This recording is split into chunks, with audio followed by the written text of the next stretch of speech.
Time for Marvel. Marvel, it's your universe. Yeah, whatever. Um, we'll move on to Avengers number 16. Bendis and Ramada. Ramada does artwork. Junior on this. Ramita, however you may pronounce it. This book has really nothing to do with the Avengers whatsoever. Whatsoever. It is about one thing. Steve is out for blood, and he wants Sin for what she did. And it is a mission to get her back. Get back at her. Bring her to justice. He wants blood. And he doesn't bring any Avengers with him.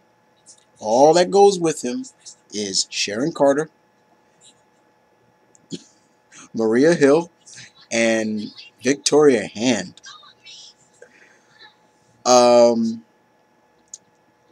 One thing I will say about this book is you feel for Steve, because Steve loses his closest friend again. Second time. You feel that. If you're a guy, you're looking at this like you want to just put your hand on his shoulder and be like, you know what, man, I feel for you, bro. I know, I feel for you. If you're a girl, you want to embrace him and just tell him that everything is going to be all right. That's sad. You feel that's Bendis does a real good job of showing the emotion of what Steve's going through. That's one thing about this book he does. But that's the big key for this book. You really feel for Steve in this book. You really do.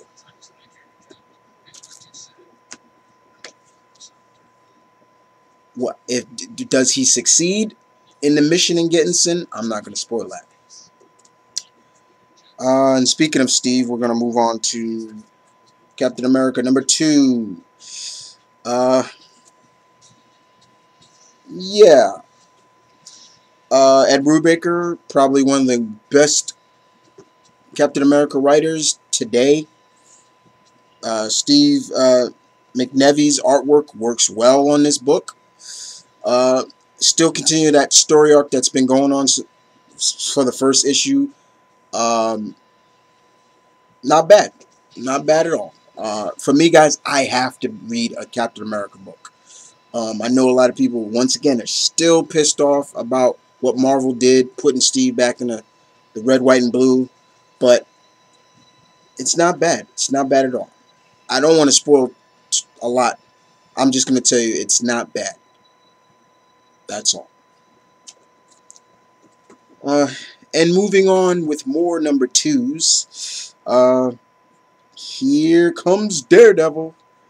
And babe, if you're watching this, please, I hope you're not, because I know you have not picked up your issue. You left it at my house. Daredevil number 2.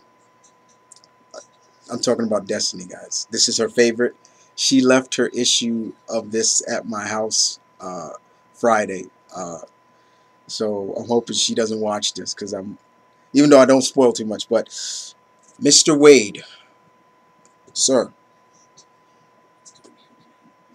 excellent job, sir. You really have done so well with Matt, and this is only the second issue, but you've already established that Matt can works well in between the gray lines, being a little dark and being a little light, showing that he has a sense of humor and things like that. But this book is all about, Matt's working a case, but also there's, once again, Wade not forgetting, not retconning anything, showing that there are consequences to what happened in Shadowland. Even though Matt wasn't truly in control of his body, some people are still keeping an eye on him and still kind of blame him and one of those people is Captain America.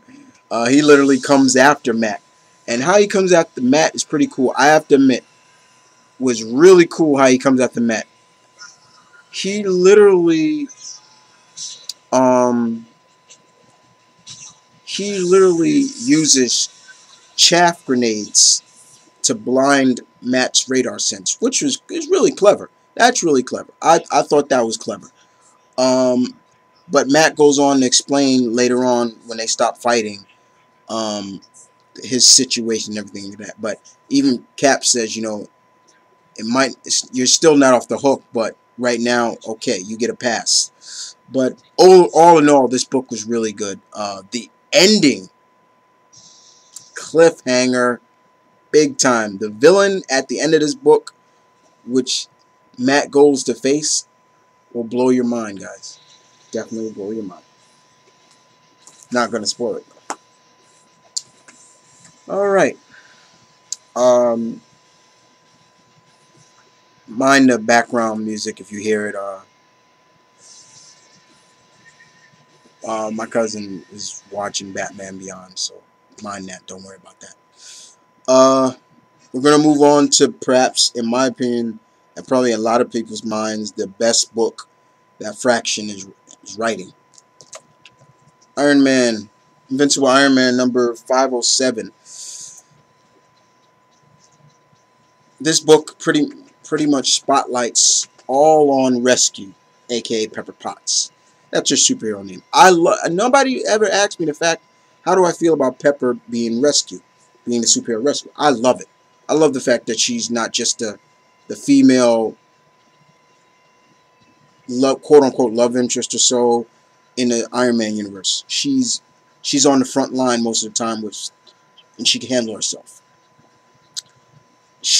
Pepper goes off to France to see what she can do, rescue relief for anybody that's still alive in that city, thanks to Grey Gargoyle. But she has to deal with Sasha Hammer and her group. Uh, and lo and behold, while she's off there dealing with Sasha Hammer and her group, who comes down to pretty much like ruin, spoil all that. The Hammer empowered Grey Gargoyle. He literally just spoiled, like, just as like, F your shit. This is my time, basically, and he comes and ruins everything. But good thing for Pepper, she gets out alive, safe, while Tony is still off drunk as ever in the realm of the dwarves, making weapons. The the the cliffhanger at the end of this book makes me look and say, all right, Fraction, you trying to pull a Peter David on us, huh? Trying to leave us hanging with, like, okay, what the hell's going to happen now? I feel you on that. All right. But, it was good. Not bad.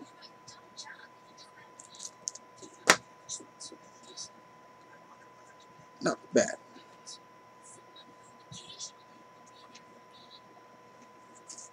Uh, let's move on.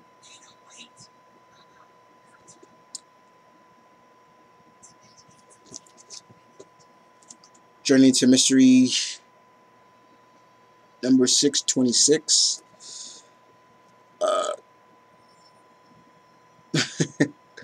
Uh, this book is all about, once again, the little Loki still trying to get a new defense for the serpent, uh, but in the form of people like Hela and Mephisto, and in this book,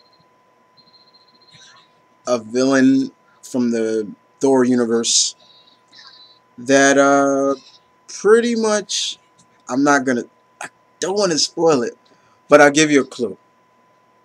His name rhymes with Berter. Berter. Yeah, there we go. I'll make that up. Yeah, so I'm not gonna spoil. Use your head, guys, on that. Uh, this character is in this book, and he's pretty good to see him back. Um, and that's pretty much all this is. It's all about. I like the cover. Is you see little Loki up there putting the L for loser, because you know what he's mauling about. You know, Loki's still being that mischievous little brat that he is, but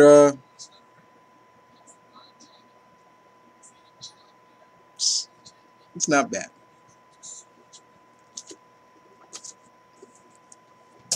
Okay, we're gonna move on to another tie-in of Spider Island. Like I said, there are a couple that I actually actually wanted to get in. Paul Tobin comes back with Spider Island Spider Girl, another character that I love and pretty much the reason why I picked this up. Love Ayana Corazon. You know, she has her powers back. Even though her powers are a little different now, she's got spider powers. She's dealing with that along with dealing with enemies from her time with the Spider Society, the Society of Wasp, and they've come to kill off anybody that has ties to the Spider. And they say to Arena, pretty much, you stink of the Spider now, like literally, and she wants. They're trying to kill her. Lo and behold, she gets some help from a source that you wouldn't figure, but people like the Hand and people like the new Hobgoblin, Philier, that she's fought before, the new Hobgoblin, and it's good. But for all those that don't know, for all those that are not reading, who is the head of the New York branch of the Hand? Nobody but Wilson Fisk. Fisk wants to hire Spider Girl for him, you know, as his help. But I'm not gonna. I want to spoil the ending, guys, of this book so badly, but I'm not. All I can tell you, it's something shocking that happens to Wilson Fisk in this book at the end. He shocks not just me, but he shocks Spider Girl. That's all I'm gonna say. Uh, Next book, Venom #6. It's his tie into Spider Island. Uh, Rick Miranda, you do a great job, sir, and I keep stressing the job. I think my mentor will even said it himself. You do an excellent job. The last book was all about the dialogue and things like that. This book is about action packed.